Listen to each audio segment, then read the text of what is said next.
کے لیے لا صلاۃ لجار المسجد الا فی المسجد، مسجد کے پڑوسیوں کے لیے مسجد کے علاوہ گھروں میں جو ہے کوئی نماز نہیں ہے۔ یہ پیغمبر اکرم کے جو ہے نا حدیث ہے، صحیح سند۔ اس کا مقصد کیا ہے؟ مقصد کیا، اگر ہم گھر میں نماز پڑھیں تو وہ نماز باطل ہے یا حرام ہے؟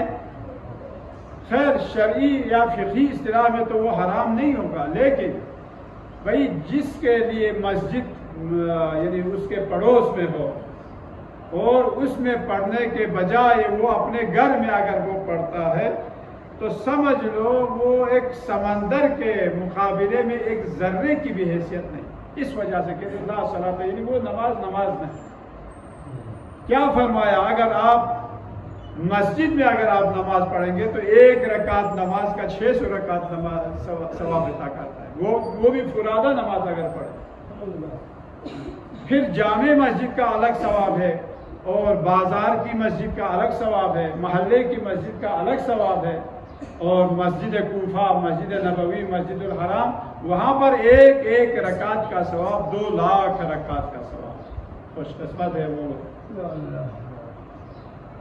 ایک رکعت اگر آپ نے مثلا آپ نے صبح کی 2 رکعت اگر آپ نے نماز پڑھی تو 4 لاکھ رکعت نماز پڑھنے کا ثواب ہے مسجد کوفہ۔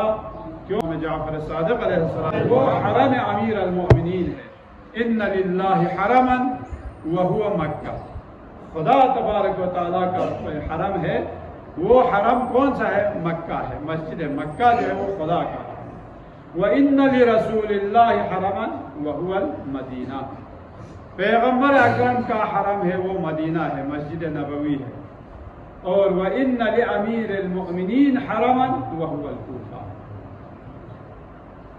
امیر المؤمنین کا جو حرم ہے وہ مسجد کوفہ ہے۔ انشاءاللہ اکثر مومنین تو زیارت کر چکے ہیں، لیکن جن کو ابھی تک نصیب نہیں ہوئے ہماری دعا ہے کہ ان کے لیے بھی جلد از جلد مسجد کوفہ کی بھی زیارت نصیب ہو جائے، کہ وہاں پر مختلف مقامات ہیں، مقام جبرائیل، مقام حضرت آدم، مقام حضرت ابراہیم، یعنی ان تمام نبیوں نے جو ہے وہاں نماز پڑھی۔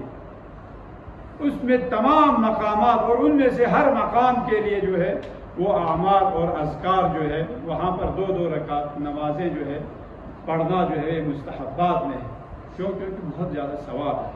اور فرمایا پھر آپ لوگوں کا حرم وَإِنَّ لَنَا حَرَمًا وَهُوَ قوم، امام نے فرمایا ہم اہل بیت اطہار کا جو حرم ہے وہ قوم